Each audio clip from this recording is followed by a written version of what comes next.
It's day 19 of the Russian invasion of Ukraine, and the Ukrainian resistance is holding up. Air raid alerts have been sounded in 19 of 24 Ukrainian regions. Russia has attacked the suburbs of the capital city of Kyiv. A town councilor of Brovary has been killed in the fighting. A school in the city of Mykolaiv was hit by Russian missiles. Russia has targeted key Ukrainian facilities, especially Ukrainian air defense. Russians have destroyed several Ukrainian airfields.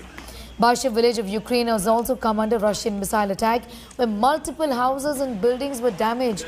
Ukrainian forces have shot down 4 planes and 3 choppers on Sunday.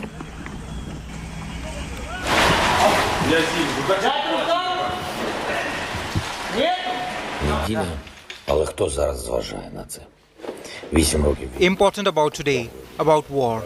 We will win. Glory to Ukraine.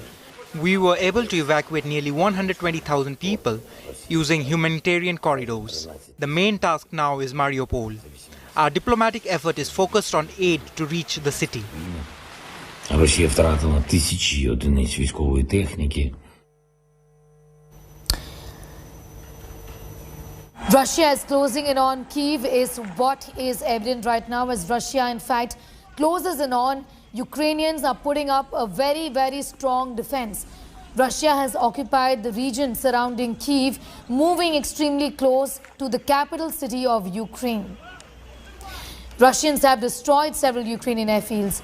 Bucha village of Ukraine has come under attack, a Russian missile attack, where multiple houses and buildings were damaged.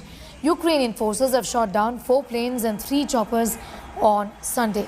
Even as the 4th round of conversation talks between Russia and Ukraine is underway, Ukraine has expressed concerns that in spite of these conversations, the bombing continues. In the past, these conversations have led to the establishment of humanitarian corridors and ceasefire for a couple of hours. But that is it when it comes to the results of these conversations. And that is something Ukraine is extremely worried about. Remember, it is day 19 of Russian invasion of Ukraine, and the resistance, Ukrainian resistance, is holding up. Rajesh Pawar is getting us more details. He joins us from the capital city of Kyiv. For more on that, Rajesh, there's several conversations that we've had.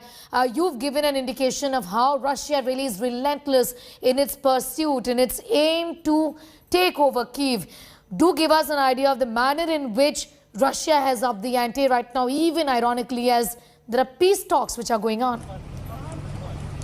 Look, there have been 2 blasts which are confirmed now in Kyiv city today morning. One has been on Antonov aircraft factory, about 10 kilometers from the center of Kyiv, and second has been in a residential area called Oblon inside the Kyiv city. I'll be there in the next half an hour to 45 minutes. I'll be reaching those places and sending you a report there. Besides this, there have been no other raids or firing on Kyiv city as such. However, firing in the outskirts is still going on. What is more important is Russia's strike yesterday on the Polish border, a training facility near the Polish border, where Ukraine says 35 civilians have been killed, whereas Russia claims that they have killed 180 foreign fighters in that base who had come there, the mercenaries, to fight for Ukraine. So this is a very dangerous step, because after that, President Biden has issued a statement that attack on the territory of any NATO member is an attack on all of us. And this place, mind you, is just 18 miles away from the Polish border between Ukraine and Poland. And in case there's a little mistake or some kind of miscalculation with the missiles, and if they land into NATO territory, this could lead to a military confrontation between NATO and Russia, which can very well escalate into a world war. So this is a very dangerous sign developing on the military front. As far as diplomacy is concerned, right now as we talk, the Chinese representatives and the American foreign minister are scheduled to meet in Italy today.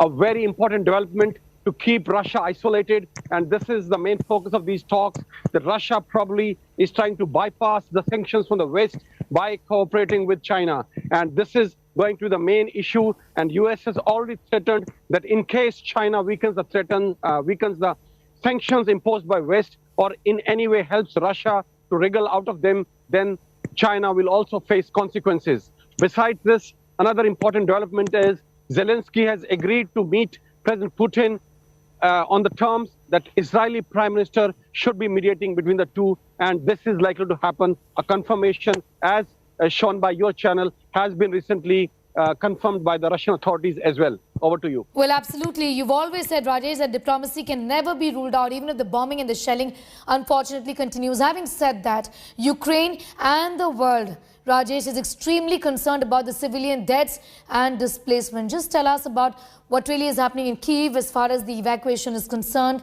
and how people have taken shelter in metro stations, also in bunkers and underground bunkers, and the casualties, the civilian deaths and casualties, given that Russia is bombarding residential buildings as well. Look, as per United Nations Commission for High Commission for Refugees, UNHCR has said that there have been more than 2 million refugees now in the neighboring countries of Ukraine, in Moldova, in Slovakia, in Hungary, and in Poland. Most of them have gone to Poland, which are also very adversely affected.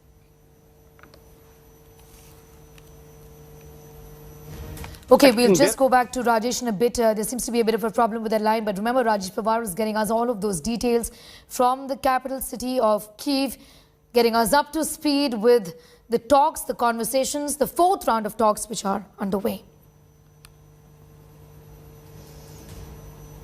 Now, Ukraine also claims to have busted Russia's invincibility myth, mocking the claim that Russia could capture Kyiv in 2 days. Couldn't capture. Commander-in-Chief of Ukraine Army has called the invincibility of Putin's army a mere myth. The army chief pointed out to multiple attacks by the Ukraine army to shoot down several Russian military tanks and choppers. Ukraine's military chief said that the vicinity of vessel Kharkiv, Ukraine, an anti-aircraft missile system was shot down Russian UAV on the altitude of 3,200 meters. Here are some of the images of how Ukraine hit back at the Russian military vehicles. In the last 2 weeks, Ukraine has shot down many Russian choppers and aircraft.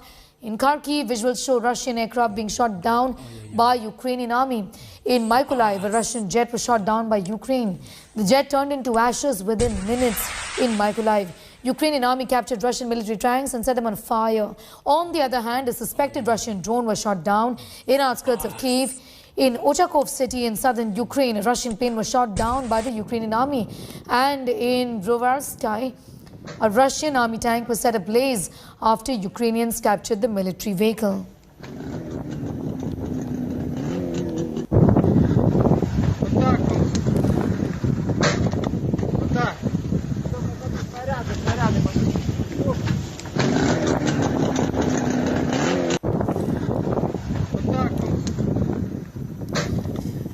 My colleague Nabila Jamal had a conversation with a Ukrainian civilian who ran away from Kharkiv and took shelter in Kremenechuk with his toddler and family. Kremenechuk is less affected by war as of now. Listen in. What does it really mean for you, Alexi, from leaving Kharkiv, a place that you have grown, your child has? Where is your son? Can we see him, please? You had to literally uproot them, bring them to another city altogether, only to escape the kind of war, the targeting that's taking place in Kharkiv. Such a beautiful child. I really feel sorry that you had to go through all of this. You know, how does it really feel to be torn apart from your motherland? Yeah, first I want to say that this is a girl, Kira. He's so and, lovely. Yeah, it's really hard. It's really emotional. I can compare that when you see how another country destroys your city. It's like your memories box from your childhood, where you had a lot of different items that brings you some memories. And the same works for your city, for everybody in the world.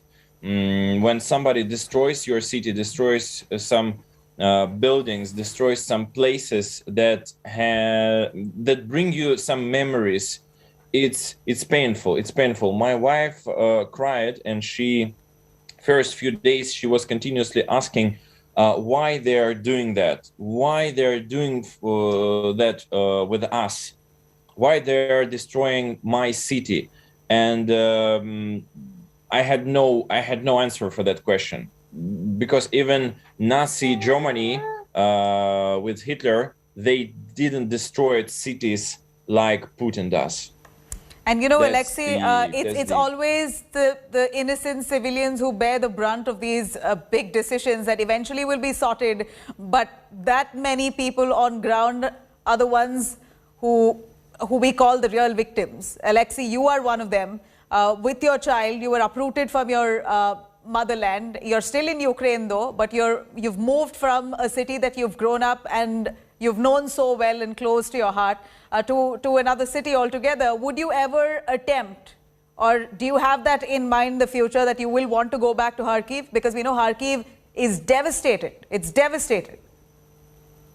I can say you honestly that if we wouldn't have a kid, me and my wife, we don't want to leave Kharkiv. So we would stay in Kharkiv these days and volunteer, because we want to help our army to protect our city, our homeland, and our memories. We want to save it, and we want to come back as soon as possible. I personally already thought a few times that maybe I will leave my wife and my daughter here in central Ukraine, safer place, and I can get back to Kharkiv, so I would be able to help. But these days I see that I also can help my country by starting working, and making economy, starting rebuilding Ukrainian economy. That's so thoughtful of you, business.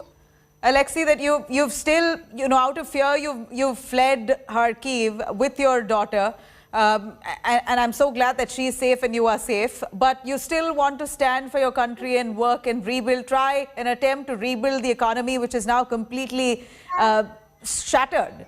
And that's really great of you to have stood up for your country at the time of this need. I really can't get over this visual of you and your daughter. She's such a lovely child. Can you give us an understanding of the kind of trauma that she may have gone through? Honestly speaking, she's really a small baby from what I see, and the kind of sounds, constant shelling, bombarding. Has she reacted to any of that? She was scared because of aviation. When a military aircraft flies over your house on low height, this noise, this sound, you can't go to mommy. You just literally can't compare it with anything. Situation in Ukraine, like Nabila, was in conversation with the father there of a toddler. Unimaginable, unthinkable trauma that these families are going through. While Ukrainian authorities have confirmed that Russian troops have bombed the Antonov cereal production plant in Kyiv on Monday, this is the same plant that had produced some of the greatest jets and also produced the world's largest plane, the Antonov AN-225, that was destroyed in Russian bombings.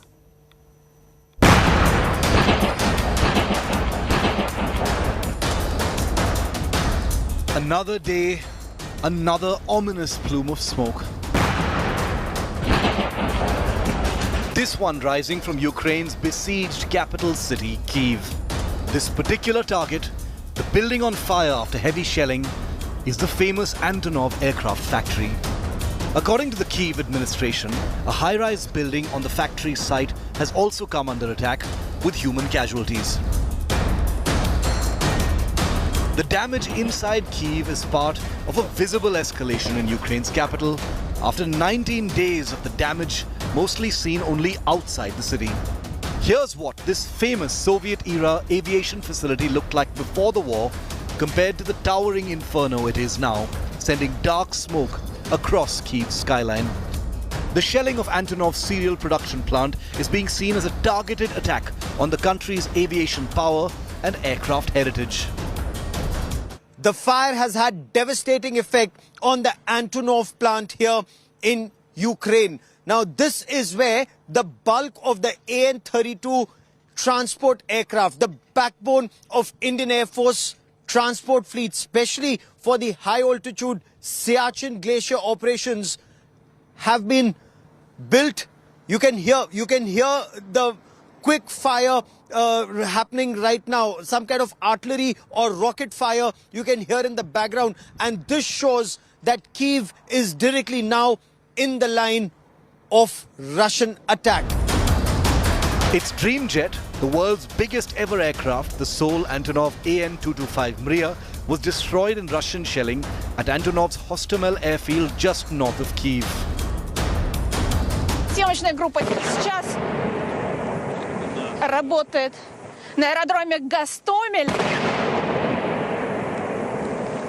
Отсюда до Киева чуть больше 20 километров. Сейчас этот аэродром контролируется российскими. The Russian Ministry of Defense has released dramatic images of the Russian takeover of the Antonov airport. Самолет в мире Ан-225 Мрия, в переводе на русский мечта, так вот, украинские артиллеристы. With the destruction of the Kyiv facility, it has become clear to Ukrainians that no target is off limits. With Gaurav Sawant, Geeta Mohan and Rajesh Pawar in Kyiv, Ukraine, Bureau Report, India Today. From a stand-up comedian to a man who is leading his nation in times of war, Ukraine's President Vladimir Zelensky has become a global icon. Zelensky has refused to bow down in front of mighty Russia and has vowed to fight back. On Sunday, Zelensky visited a military hospital in Kyiv to meet the wounded soldiers. Here is a report. Не верьте вашим командирам. Не верьте вашим пропагандистам. He knows he's Putin's target number one. He knows his country can't match up to Russia's overwhelming military might. But Ukrainian President Volodymyr Zelensky remains an image of valor, of defiance and fighting spirit, steadfastly refusing to turn his back on his bruised, battered and bleeding Ukraine. Zelensky visited wounded Ukrainian soldiers in a hospital and was seen interacting with the heroes of this war. Чим можемо допомогти? Совет персонал отлично. Да. Заботится. In an open dare to Putin's army, Zelensky released a video giving out his exact location, saying he stays right there in Kyiv and not in hiding, showing the images from the lane outside his residence in this video message. Вечірній Київ. Понеділок, вечір. Ви знаєте, ми звикли говорити понеділок день важкий.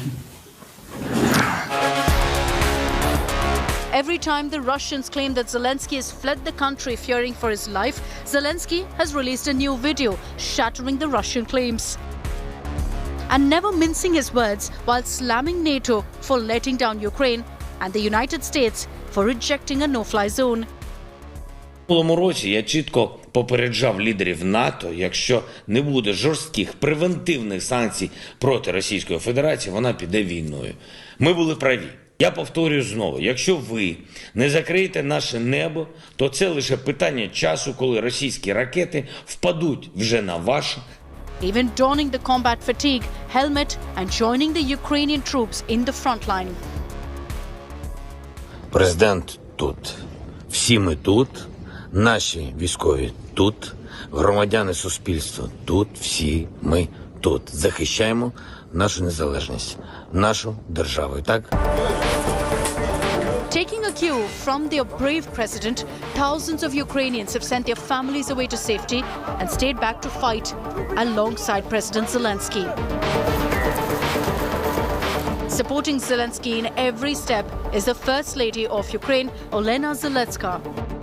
A vocal advocate of social causes, Olena through social media has continued to inspire and continue to provide comfort to Ukrainians. The big question remains how long the president and all his loyal men withstand the might of approaching Russian invasion army. Bureau Report, India Today. Russian airstrikes in a military base in western Ukraine has led to multiple casualties. Over 30 people have lost their lives. As many as 30 rockets hit this particular air base. Here is a report on the deadly air attack. A Russian airstrike hit a large military base in western Ukraine on Sunday, extending the conflict into new areas. At least 35 people died and more than 130 were wounded, according to regional governor Maxim Kozitsky. He said Russian planes fired around 30 rockets at the facility, but some were intercepted. Reuters was unable to verify his statement. Britain said the incident at the extensive Yavoriv base, just 15 miles from the border with NATO member Poland, marked a significant escalation. It also heightens fears that Russia's invasion of Ukraine could spill over into neighbouring NATO member states. US President Joe Biden has previously said NATO would defend every inch of its territory if that happened. Intensive Russian attacks have been reported around the country. In Chernihiv, around 100 miles northeast of Kyiv, firefighters rescued residents from a burning building after heavy shelling, verified video from Ukraine's emergency services showed. Moscow denies targeting civilians. Ukraine also reported renewed airstrikes on an airport in the west and attacks on the southern town of Mykolaiv, where officials said 9 people were killed. Ukraine's human rights monitor said Russia used phosphorus bombs in an overnight attack on the town of Popasna in the eastern Luhansk region. Reuters has not verified those reports. In the southern port city of Kherson, more than 400 people were detained by Russia's National Guard as they protested against Russia's occupation of the area, according to Ukraine's military high command. Despite the violence, both Russia and Ukraine said they thought progress could be made at peace talks, 18 days after Moscow launched what it calls a special military operation. A Ukrainian delegate said Russia was beginning to, quote, talk constructively, and results were possible in a matter of days. A Russian delegate also said they'd made significant progress.